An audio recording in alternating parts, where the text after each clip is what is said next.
Hello everybody, you're with me Seema, bringing you yet another very interesting lesson. Since we're trying to learn English and learn new ways of saying different things, we need to come up with new words, don't you think? As a matter of fact, the English language is constantly growing.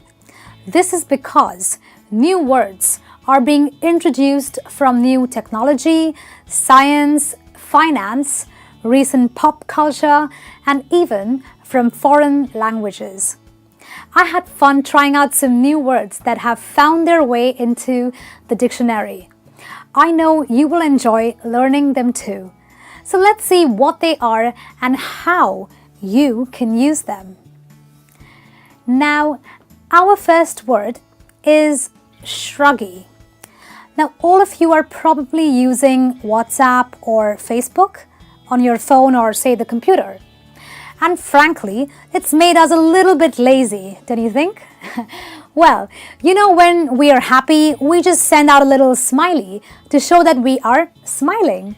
Well, a shruggy is a little bit different but works on the same principle.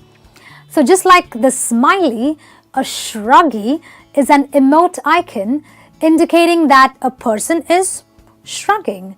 A shrug basically is a gesture that is performed by lifting both shoulders and hands up. This gesture shows that you don't know the answer to something or that you don't really care about something. So when is Tom Hanks' new movie getting released? Are we going to take the math class next Tuesday? You don't care. So you could write a sentence saying, I texted a shruggy to my mother who asked me what I wanted for lunch. Our next word is normie.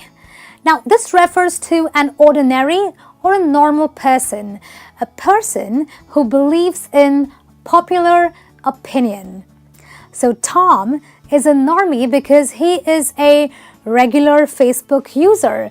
So this guy here maybe now has taken up vegetarianism because that's what everyone's talking about. He's not really thought about it for himself before indulging in something like that. That's why he is a normie, an ordinary person believing in popular opinion without really thinking everything through for himself. Okay, so just as people who give up drinking become sober, a person who gives up smoking or nicotine use becomes smober. I think that smober is a really cool new word to learn. I'm pleased to say that I have always been smober. I would encourage everyone out there to be smober, to do the same thing that I've done. Okay, so here's another word that you can probably guess the meaning of. It's called horoskeptic. Okay, let me help you guess. A skeptic is someone who finds it difficult to believe in something. So say for example, if you tell me that I can learn to play the guitar in 2 days, I'll be skeptic. I'll find that hard to believe, honestly. So a horoskeptic is, I think you're getting it now. Go on. Yes, a person who does not believe in horoscopes or criticizes this kind of belief. How many of you are horoskeptics? I am. If any more of you are, please let me know. It's good to know people who are like-minded. Now, our next word is a rather strange one. It's called hand sauce. Now, this is a new word that is used very often for a hand sanitizer. Hey there, my hands are dirty. Pass me the hand sauce. Sounds funny, I know, but this one's also pretty much made its way into the dictionary. Now, when you're walking in a mall or sitting in a restaurant, it's just impossible to not look at a group of people taking what we previously called a group selfie. This is now called a UC, which is a group selfie where a photo of a group is taken by one of the people who is also in the picture. So you could say that in school, Jill loves taking UCs with her classmates. Okay, our next word is woman spreading. As you can probably guess, it relates to something a woman does. Okay, so some women have this annoying habit of sitting in public transportation, like maybe a bus or a train, with their belongings all around them, in such a way that there is no room for anyone to take the adjacent seats around them. I wonder why this is more related to women and not men. I think it's because we carry more bags, unlike the men. I somehow don't like this word so much, but you can go ahead and use it for yourself. So in a sentence, you could say that we discourage woman spreading in public transportation. All right. Now, some people, as you may know, are photogenic. They look really good in photographs. But who takes photos? It's all about selfies now, isn't it? So, our new word, selfie-genic.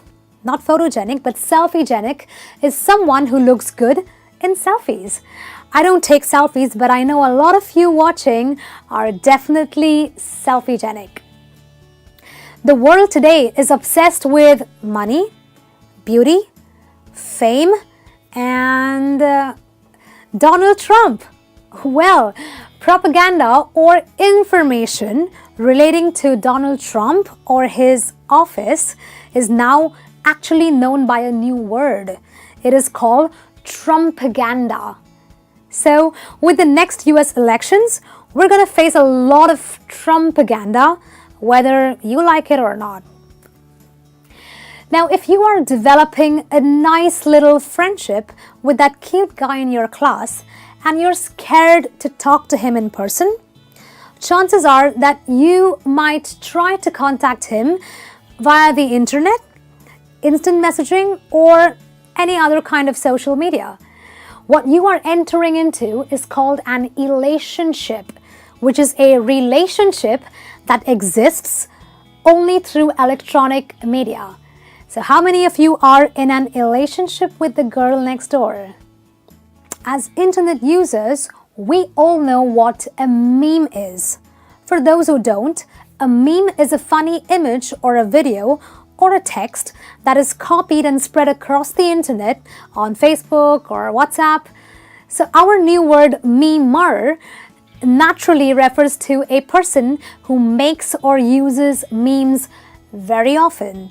So you could say something like, my contacts on the phone are full of memers. Well, that's really natural now, isn't it?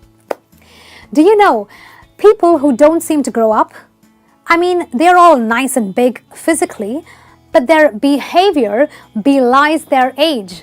That's because they behave like little children. So here's a new word for them. It's called cadult, referring to a person who is technically an adult due to age, but still acts like a child. So you could say something like, my 25-year-old brother is really a cadult. Now, this new word makes me very happy and I'm glad to have learned it. This is because I'm very close to my cousins and a couple of my few friends. Sometimes I can't tell which is which. So, the new word I'm talking about is called frozen. This can be used for a friend that is a cousin or a cousin that is a friend. This is a very close relationship that you'll have with a person as far as family or friendships go. So you could say, Maya and I have been frozens for almost 10 years now. Now, I just learned that people are now investing in something new called the Bitcoin, and they're going crazy about it. I for sure don't even know what the big deal about Bitcoin is all about. But there is a word for these people. Yes, these crazy people are called bitheads. That is people who are investors obsessed with the current Bitcoin craze. Are you a bithead? Do you know what a high five is? Of course you do.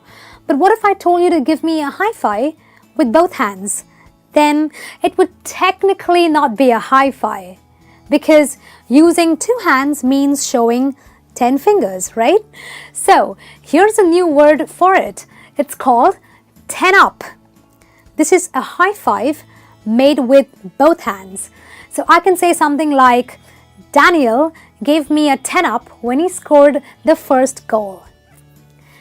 Now, a lot of times, many people, including myself, accidentally end up calling people. Smartphones these days can do that to you. In any case, this error is known by a new word.